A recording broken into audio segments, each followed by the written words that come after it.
कैसे समा गई थी मीराबाई श्री कृष्ण की मूर्ति में। मीराबाई का जन्म सन 1498 में राजस्थान के एक राजपूत घराने में हुआ था। उनके पिता का नाम रत्न सिंह और माता का नाम वीर कुमारी था। मीरा कृष्ण की बहुत बड़ी भक्त थी। जब वह 4 वर्ष की थी तब उन्होंने अपने घर के पास हो रहे एक विवाह को देखकर बेहद मासूमियत के साथ अपनी माँ से पूछा था, माँ, मेरा दूल्हा कौन होगा। मीरा के इस सवाल पर उनकी माँ ने मुस्कुराते हुए श्री कृष्ण की मूर्ति की तरफ इशारा करते हुए कहा था कि मेरी प्यारी मीरा, श्री कृष्ण तुम्हारे वर होंगे।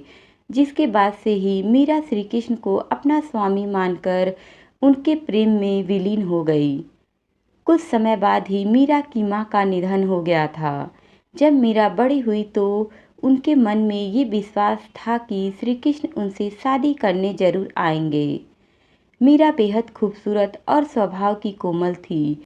वे बहुत सुरीली आवाज में गाना गाती थी। लेकिन मीरा की शादी मेवाड़ के महाराणा सांगा के पुत्र राणा सांगा से हुई। मीरा ये शादी नहीं करना चाहती थीं, लेकिन परिवार के जोर देने पर उन्हें ये शादी करनी पड़ी। माना जाता है कि शादी के बाद भी मीरा का प्रेम कृष्ण के लिए कम नहीं हुआ। विदाई के समय कृष्ण की वही मूर्ति अपने साथ लेकर गईं, जिसे उनकी माँ ने उनका दूल्हा बताया था। शादी के बाद मीरा ससुराल के कामकाज पूरे करने के बाद रोजाना कृष्ण के मंदिर जाया करती थी। वहां जाकर वह श्री कृष्ण की मूर्ति की पूजा करती, उनके लिए मधुर आवाज में भजन गाती और नृत्य भी करती थी। मीरा का कृष्ण के लिए प्रेम उनकी ससुराल वालों को बिल्कुल पसंद नहीं था। उनकी सास ने उन्हें दुर्गा माँ की आराधना करने पर जोर दिया, क्योंकि उनके ससुराल वाले दुर्गा देवी में बेहद विश्वास रखते थे। लेकिन ससुराल वालों के श्री कृष्ण की आराधना से रोकने पर मीरा ने साफ कह दिया कि मैं पहले ही अपना जीवन कृष्ण के नाम कर चुकी हूँ। इसके बाद मीरा की ननद उदाबाई ने उन्हें बदनाम करने की भी कोशिश की।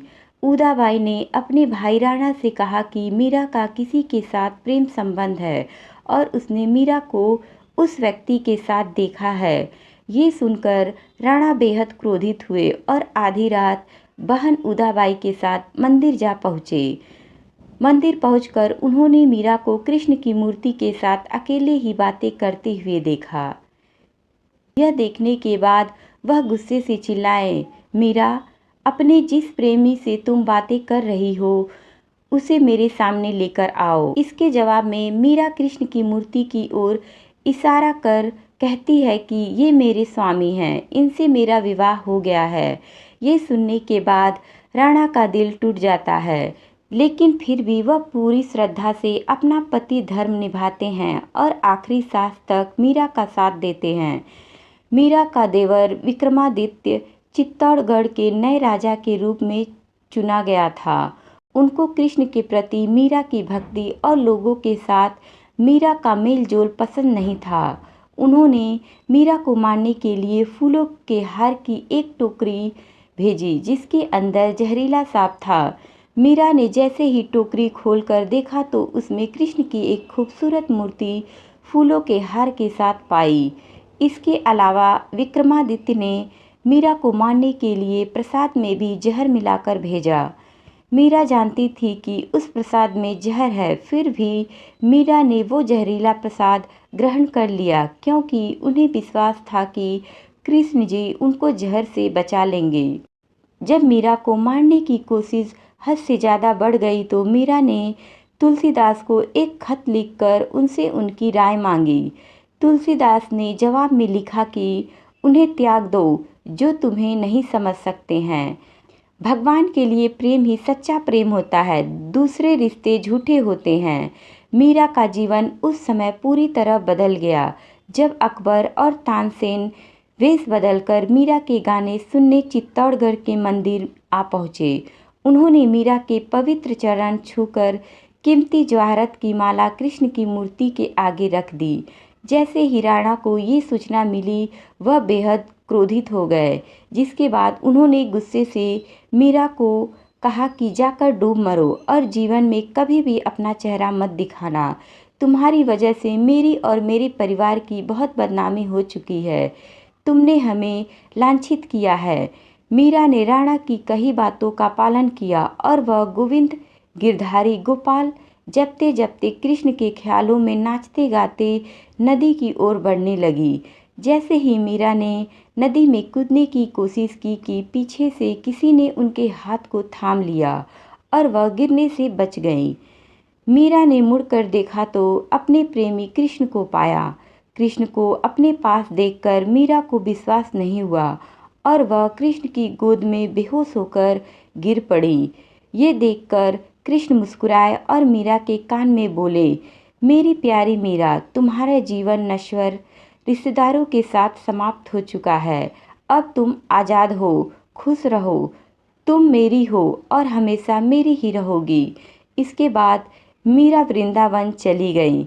मीरा के वृंदावन चले जाने पर राणा वृंदावन आकर मीरा से माफ़ी मांगते हैं और अपने साथ चलने को कहते हैं, लेकिन मीरा साथ चलने से इनकार कर कहती है कि मेरा जीवन कृष्ण से जुड़ा है। ये सुनने के बाद पहली बार राणा कृष्ण के प्रति मीरा के प्रेम की भावना को समझते हैं और वृंदावन से लौट जाते हैं। लेकिन कुछ समय बाद मीरा भी मेवाड़ लौट जाती है और अपने पति राणा से विनती करती है कि वह उन्हें कृष्ण के मंदिर में रहने की अनुमति दे। माना जाता है कि जन्माष्टमी के पर्व पर द्वारका में कृष्ण के मंदिर में मीरा कृष्ण से कहती है कि ओ गिरधारी, क्या आप मुझे बुला रहे हैं? मैं आ रही हूँ। मीरा को ये कहते सुन राणा और वहाँ मौजूद सभी लोग हैरान रह जाते हैं।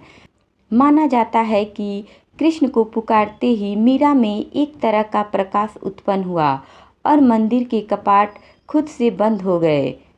जब कपाट खुलते हैं तो मीरा की साड़ी कृष्ण भगवान की मूर्ति पर लिपटी हुई होती है, लेकिन मंदिर में मीरा नहीं होती। सिर्फ मीरा और उनकी बांसुरी की आवाज़ सुनाई देती हैं। माना जाता है कि मीरा कृष्ण की मूर्ति में ही समा गई थी। दोस्तों, कहानी अच्छी लगी हो तो लाइक करें, शेयर करें, कमेंट करें और चैनल को सब्सक्राइब करें। Thank you.